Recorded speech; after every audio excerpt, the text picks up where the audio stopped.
She chose the man with the wallet, not the one with the heart. From the moment she walked down the aisle, she thought she had won life itself. Comfort, status, safety, love, that was for fools. Her husband, Chike, was stable, predictable, and blessed with a bank account that could erase any worry. He was a fortress she could hide behind, and she reveled in the illusion of power it gave her. But power, like fire, burns the unwary. It began in small ways. Chike's warmth was a faint ember, and she quickly grew restless. She flirted with attention from colleagues, strangers, anyone who dared challenge her boredom. The thrill of being desired reignited a hunger she thought she had buried, but it came with a cost she ignored.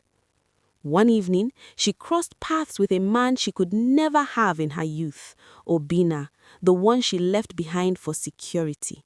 His eyes still burned with the fire she had refused. His voice carried the memory of passion, and when he laughed, it was like a knife slicing through her carefully curated life. She felt that old pull, the dangerous, intoxicating kind. She tried to resist. Chike was there, safe, predictable, solid, but the heart does not negotiate with the mind. The first indiscretion was invisible, harmless, she told herself. A lingering touch in the elevator, a secret text hidden under her phone's lock. But desire is contagious, and soon she was meeting Obinna in empty offices, dark parking lots, and silent streets where no one would see. Each encounter was a spark, each kiss a betrayal, and each night she returned home, she could feel the walls of her perfect life starting to crack. Chike noticed, he always noticed, not the affair, the change in her. The way she laughed too loudly, the way she avoided his eyes, the way her perfume became a weapon instead of a comfort. At first, he questioned himself. Was he failing her?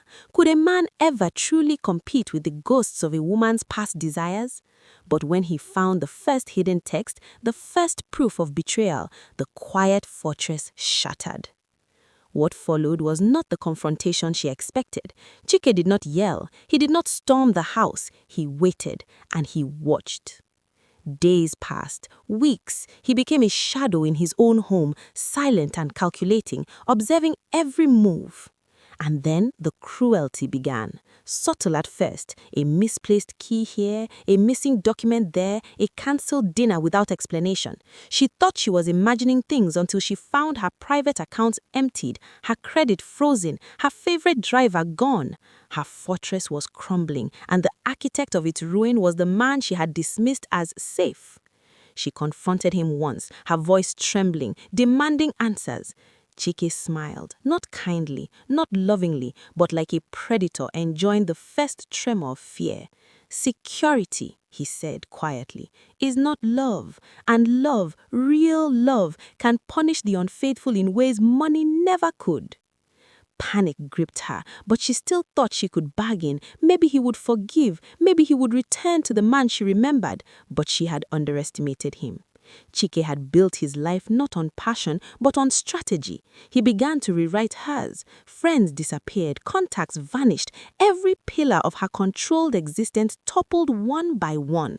And in the silence of her opulent apartment, she realized she was truly alone, except for him, the quiet executioner of her mistakes. One rainy night, as she frantically tried to salvage what little remained, a final message appeared on her phone. Just 4 words: "You chose wrong." The screen went black. She turned to find Chike standing behind her, calming, untouchable. His eyes no longer held warmth, only cold certainty. She had thought she married security, but security was a lie, a cage that could not protect her from the one thing she had refused: love's moral reckoning. And as the door clicked shut behind him, she realized some choices are permanent and some regrets are lethal. Outside, the city slept, oblivious. Inside, a life built on comfort, on power, on shallow safety was burning to ash, and the woman who scorned love for security understood, too late, that the cruelest revenge is not violence, but the slow, calculated erasure of everything you thought you owned. This story doesn't end here. Somewhere in the dark, a plan is unfolding, and she who married for comfort is about to discover that security can be weaponized against the very person who trusted it most. The lights flickered, a shadow moved across the wall, and from the dark, a voice whispered, "Let's see how well you survive when even your security turns against you."